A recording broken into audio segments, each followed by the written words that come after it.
Besh, parating na daw si Fons. Nagpabili din kasi ako ng iba pang mga damit para sa iyo eh. At dala na rin niya mga files galing kay Mr. Guerrero. Salamat ha.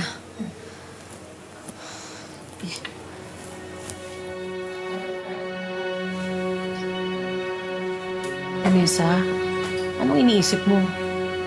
Gigilty kasi ako eh. Dapat hindi natin iniwan si Aling Merly dun sa sementeryo. Baka kung anong gawin ni Angel sa kanya eh. Vanessa, wala na tayong magagawa dun. And besides, pinili ni Aling Merly na magpaiwan para magawa mo lahat ng kailangan mong gawin. Ngayon, huwag mo sasayangin ang pagkakataon na binigay niya sa'yo. Hindi ko sasayangin yung sacrifice na ginawa niya. I-expose ko si Angel. Yung pagpapanggap niya, Kiara, sino man siya. At hahanapin ko yung totoong kapatid. Pero mahihirapan kang kumilos mag-isa. Tandaan mo, pinapahanap ka pa rin ni Marco para ibalik sa mental. Vanessa, paano kung sabihin na lang kaya natin kay Marco yung totoo?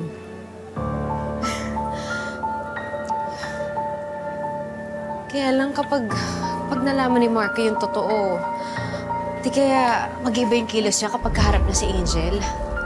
Baka mahalata ni Angel. Nasira yung plano natin. But Vanessa, we need all the help that we could get. Tusong kalaban yan, peking angel na yan. Kaya kailangan natin ang tulong ng lahat ng tao, lalong-lalo na ni Marco. Okay, sige o. Kahit tawagan niyo kahit na anong oras pag nalokit ko na yung asawa ko, okay?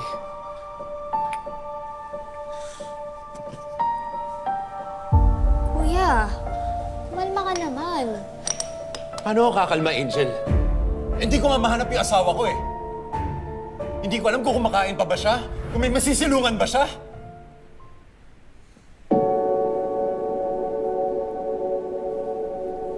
I'm sorry, Angel.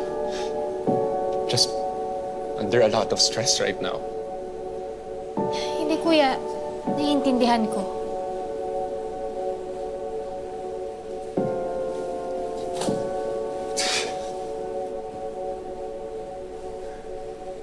Feeling ko kasi wala akong kwentang asawa eh.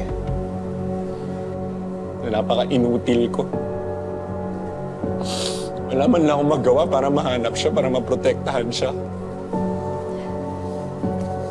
Kuya, huwag mo naman sabihin yan. Kung mag-alala, mahanap din natin si Ate Vanessa. Salamat, Angel. Alam ko hindi kayo masyadong okay ni Vanessa, pero tumutulong ka pa rin sa paghanap sa kanya.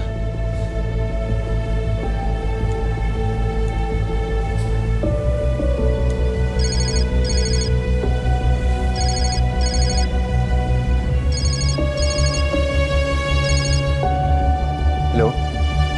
Hello, Marco. Listen to me very carefully.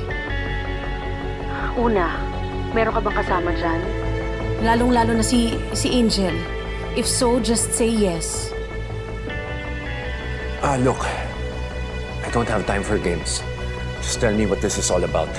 Marco, magtiwala ka na lang.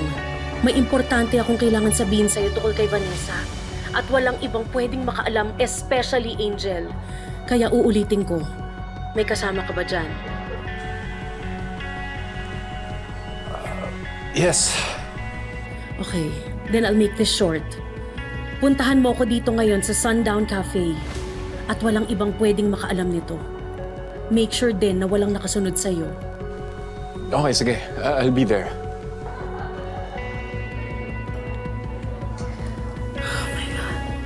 Rin, thank you ah. Dapat kasi ikaw na lang kumausap kay Marco eh. Lorraine, nagsinungaling ako sa kanya, niloko ko siya. Ayoko naman isang bagsakan explain ko over the phone. Kaya gusto ko siyang makita sa personal dahil gusto ko explain ng maayos.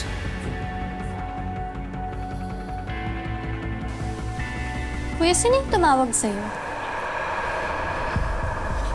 Si Spencer. Nag-emergency daw kasi siya, kaya kailangan daw niya ako para magsara ng shop. Alam niya ba na may problema ka rin? Kung gusto mo, kuya, ako na lang pupunta sa shop. Para naman matuloy mo yung paghahanap kay Ate Vanessa. Angel, wag na. Kuya, sige na. Sasama na ako para pagkatapos ng gagawin natin doon, mahahanap ulit natin si Ate Vanessa. Angel, hindi nga pwede. Grabe ka naman makatanggi sa akin, kuya. Ba't ba ayaw mo ako sumama? Tinatago ka ba? May ayaw ka bang makita ko?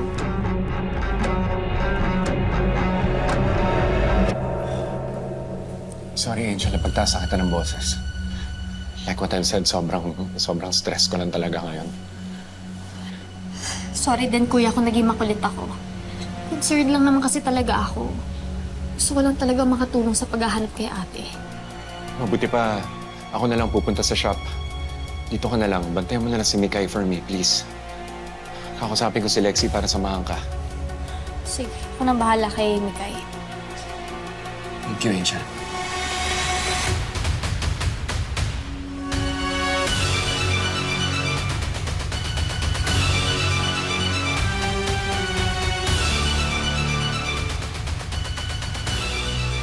Huwag mo akong gawing tanga, Marco. Alam ko may tinatago ka.